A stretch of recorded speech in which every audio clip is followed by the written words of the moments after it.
pour ouvrir le bal de ce premier L'Afrique par les mots, j'ai l'honneur et le plaisir de vous rappeler un petit texte très célèbre du poète sénégalais David Diop, qui est Afrique mon Afrique. J'ai choisi ce poème parce que c'est quand même une référence pour nous tous, surtout la plupart qui avons grandi en Afrique. Je pense qu'on l'a tous appris par cœur à un moment donné. Et ça nous rappelle vraiment ce que c'est que l'Afrique, tant de son passé que pour son avenir.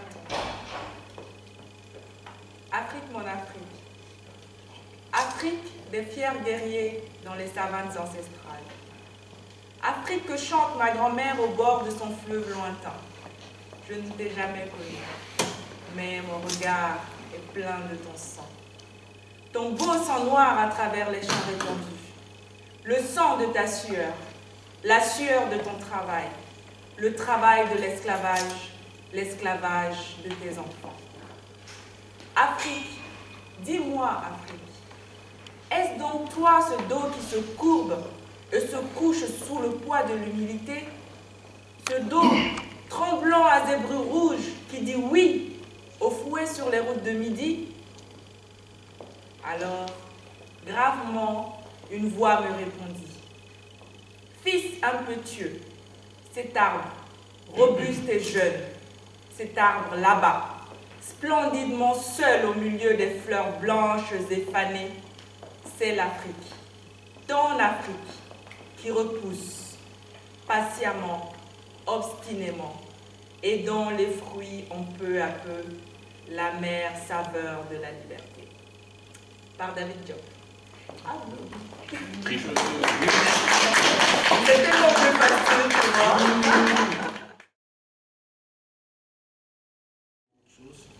Franck Zatonga, fils de la DEAS, fils de l'Afrique, ami de la francophonie, de l'anglophonie, cosmopolite, enfin, Franck Zatonga.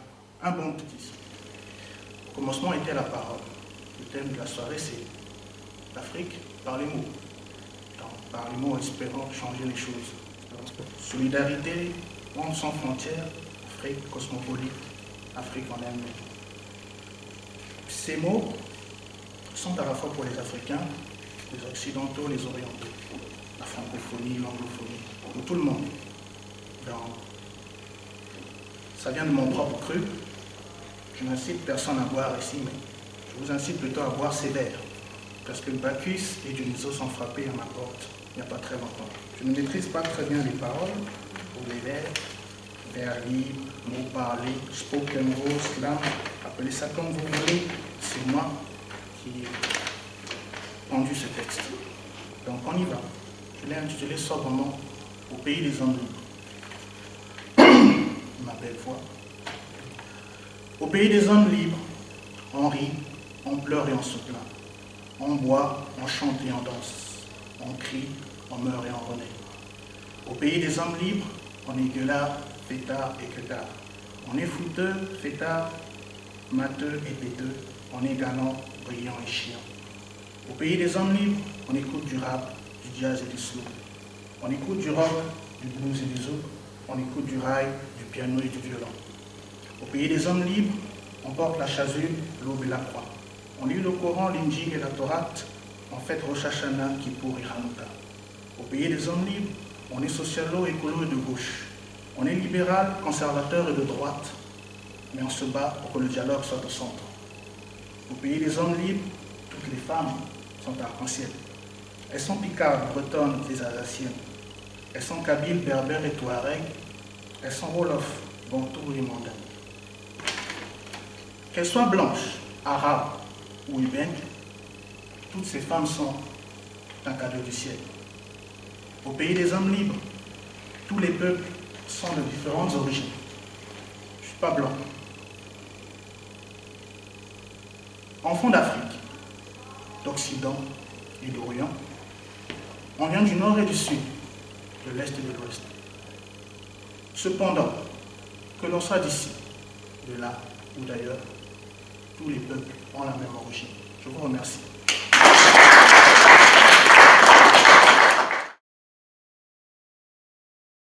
Je m'appelle Mélissa Sadio. Je suis partie d'aucune association, d'une structure. Je ne suis même pas étudiante, je suis salariée. Donc en fait, si je suis là, c'est pour parler de l'Afrique. l'Afrique, mais plus mon rapport à l'Afrique en tant que Française qui est née ici et qui a des origines maliennes. En fait, ce poème-là, je l'ai écrit parce que souvent, en fait, quand j'étais à l'école, j'étais un peu frustrée en fait, d'entendre que l'Afrique est pauvre, qu'on meurt de faim et que c'est un pays qui est en sous-développement. Donc c'était un peu difficile à vivre. Donc j'ai eu envie d'écrire mon amour pour l'Afrique.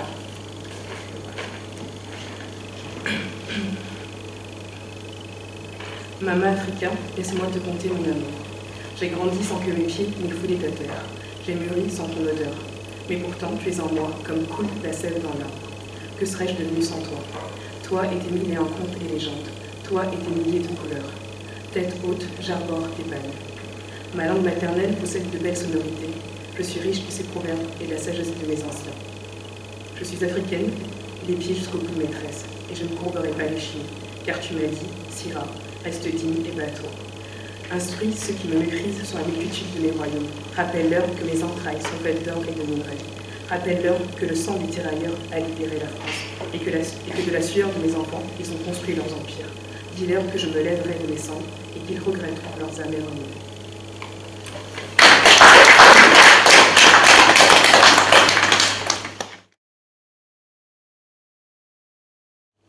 Bonsoir tout le monde. Donc moi, je suis un être humain qui vient de naître en Afrique et qui se retrouve perdu maintenant en France. Donc, je vais vous lire un texte de Dama que j'aime beaucoup. Mort maître de l'école et vive le rebelle, les réfractaires, les cultureux, les insoumis, les vagabonds, les bons absents, les propres à rien. Et vive la racaille, la canaille, la veleta et la négraille. Et vive les fous, vive les poux, vive les chancres, vive les cancres. Névralgie des robinets qui coulent, emplit le broc de ma concierge qu'un arc-en-ciel aspire. Névralgie. Fermez la névralgie des robinets qui coulent, emplit le broc de ma concierge qu'un arc-en-ciel aspire. Enlevez du robinet qui coule le broc de ma concierge qu'un arc-en-ciel aspire, ou coupez de la main jusqu'au coude l'arc-en-ciel qui aspire le broc de ma concierge qu'emplit la névralgie des robinets qui coulent. Après, je vais vous lire un texte de moi.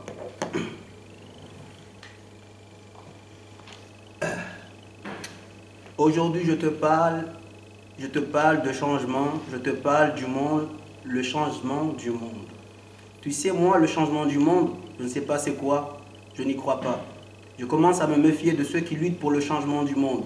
Le changement du monde, quelle prétention! Moi, je crois que c'est le monde qui nous change. La preuve, on n'était pas là, le monde nous a fait venir. Et après, c'est lui qui nous fera sortir. S'il y a changement, c'est nous qui changeons et pas le monde. Et il y a une chose que le monde n'a pas fait pour nous, c'est de nous réunir et de nous mettre ensemble. Mais il ne pourra nous empêcher de le faire. Donc le changement du monde, non. Le monde du changement, oui, celui qu'on créera ensemble, le nôtre. Oui,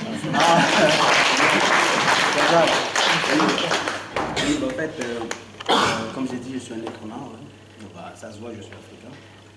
Et je crois beaucoup à la parole. Comme il l'a dit tout à l'heure, au début, il y avait le verbe. Je suis croyant. Parce que je pense et je crois que les mots, c'est une énergie qui peut faire bouger. Et donc voilà, je suis venu ici pour donner un peu d'énergie à ceux qui vont nous écouter, peut-être, je ne sais pas. Noir, nègre, immense, vivance au fond de l'orgue, l'orgue fait place aux cordes tendues. Ils nous ont tant pendus, massacrés, venu le temps de créer à gorge fendue, vendue. Les chines brisent nos haines et nos enclaves. Oh, la lumière passe au noir. Boulet aux chevilles, pour une boule au ventre, sueur à vendre, les mains plus saignantes que la viande du maître. Le maître s'achave au soleil, s'abreuve au soleil. La lumière passe au noir.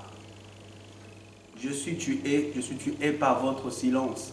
Votre si long silence, votre sillon de mes émotions et vos sciences. Si en ce moment tu ressens, tu sais, qu'ensemble tout prend son sens et c'est qu'on se rassemble, sans fond semblant, sans dimancher, juste voir le reflet de l'autre et s'y pencher, sans rejet et sans faute, comprendre que sa détresse c'est aussi la nôtre. On est tous descendants de la même tresse, tous des cheveux de la même côte, que tu sois ou non la botte, ou que tu marches avec un caillou dans ta botte. Je suis, tu es, nous sommes ensemble, ensemble. Bon,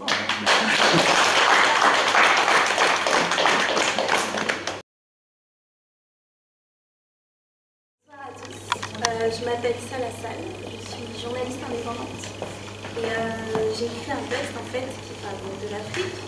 J'y suis née et j'ai grandi jusqu'à l'âge de 4 ans. J'ai très peu de souvenirs, mais bon, il n'empêche que je suis toujours attachée à mon Afrique. Donc voilà, je voulais partager ce soir ce texte avec vous. Je suis venue au monde dans un village aux yeux expiègles et rieurs. Je suis venue au monde dans ce village sculpté dans l'ombre du désert et qui tire sa beauté de sa silhouette svelte et élancée. Un endroit hors du temps, loin du monde, plongé dans une éternité étouffante, qui le rend si beau et pur à la fois. La terre et le fleuve comme nourriture, le ciel comme repère et le soleil comme raison de vivre. Je suis cet être à la peau d'argile, fille de la savane, espoir de l'Afrique. La première terre que j'ai foulée, le premier paysage où je me suis mirée, admirée. Mon Afrique chérie, jamais je ne pourrais oublier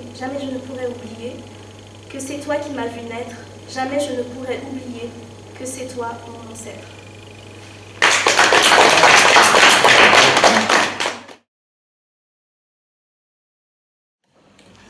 Bonsoir tout le monde, je m'appelle Oumar Djombera, je suis malien aussi, je suis étudiant en information et communication, je suis parti de l'ADEME. L'association d'idées, ça prouve qu'il y a une envie d'aider l'Afrique, de voir son émergence, même si on la voit maintenant, mais l'Afrique c'est le futur. J'ai préparé un petit texte que j'ai écrit juste avant de venir en France pour le cinquantenaire du Mali. C'était un concours en quelque sorte. À l'université des lettres du Mali, j'ai préparé ce texte. Ce texte m'a permis aussi d'avoir le premier prix et de gagner, d'être récompensé par des ouvrages littéraires qui m'ont aussi aidé à améliorer aussi mes capacités d'expression écrite et orale en français. Le Mali, berceau des 5 empires et des temps des royaumes, mon pays, ta longue histoire ne date pas d'aujourd'hui. Regardons en arrière et voyons comment, de Diatta à nos jours, ta glorieuse marche vers la lumière ne s'est jamais arrêtée. Déjà à Kouroukanfouga, où jadis tu portas ces grands noms, le Mali, et que tu gardas à jamais pour l'humanité et la prospérité, sans que tu ne le saches, tes enfants à l'ombre des sabres et des saguets, prenant à témoin l'histoire elle-même, eurent enfanté ainsi et régir l'humanité. La fameuse charte de Kouroukanfouga, le Mali, une terre pour aimer, dominée par un étendard vert, jaune et rouge, et une devise coulée dans du bronze pour la mémoire, un peuple, un but, une foi.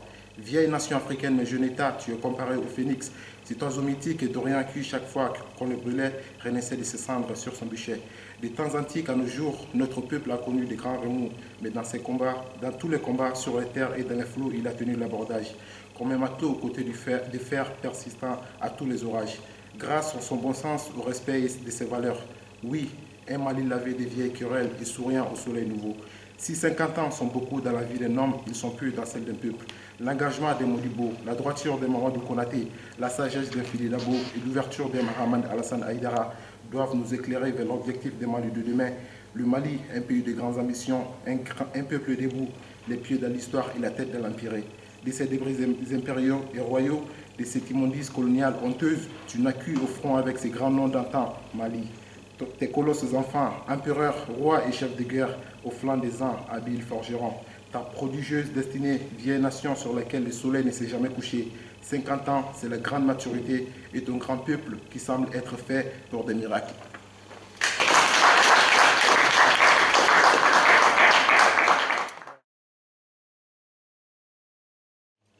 Alors, bonsoir à tous, je suis Amina Tali, je suis sénégalaise de nationalité. Alors, s'il faut parler de l'Afrique, j'aurais plein de choses à dire, mais je préfère lire un poème que j'ai écrit ce matin en venant. Alors, je vous dirai juste ce que c'est que l'Afrique. Mon poème, en fait, ça traite de ça. c'est les images à travers lesquelles on pourra peut-être percevoir, avoir un tableau de l'Afrique. En fait, mon but, c'était de dépeindre un peu l'Afrique. Alors, j'y vais. L'Afrique, c'est la terre-mère, c'est la reine source. C'est cette femme féconde qui débourse sa chair et son sang pour assouvir sa faim insatiable de ressources. L'Afrique, c'est ce jardin dévasté par les pilleurs étrangers, mais aussi et surtout par ces arbres et arbustes damnés, ces enfants renégats qui empêchent l'éclosion des trésors cachés. L'Afrique, c'est ce géant qui peine à se lever. C'est cette force naturelle qui marche avec hésitation, car ces enfants ont peur de vivre leurs ambitions. L'Afrique, c'est 1 milliard de visages, une 50aine de destinations de voyage. C'est 1001 langages qui s'amourachent au-delà des rivages. L'Afrique, c'est une mosaïque de cultures, un foisonnement d'histoire, une couverture de verdure que des conflits et guerres détruisent sans cesse. Aujourd'hui, l'Afrique, c'est cet enfant qui apprend à marcher, hésitant et apeuré après maintes tentatives avortées.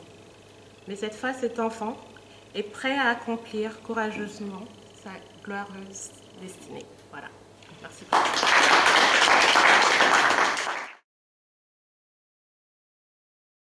Alors, c'est un poème que tous les gens qui ont fait leur étude au Sénégal en primaire doivent connaître.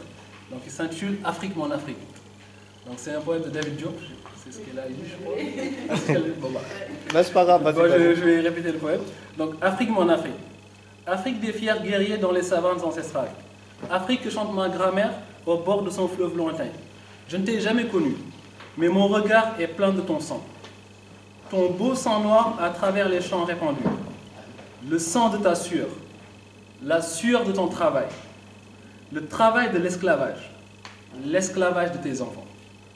Afrique, dis-moi Afrique, est-ce donc toi ce dos qui se courbe et se couche sous le poids de l'humilité, ce dos tremblant à zébrure rouge, qui dit oui au fouet sur les routes de midi? Alors, gravement, une voix me répondit. Fils impétueux, cet arbre robuste et jeune, cet arbre là-bas, splendidement seul au milieu des fleurs blanches et fanées, c'est l'Afrique. L'Afrique qui repousse patiemment, obstinément, et dont les fruits, peu à peu, ont l'amère saveur de la liberté.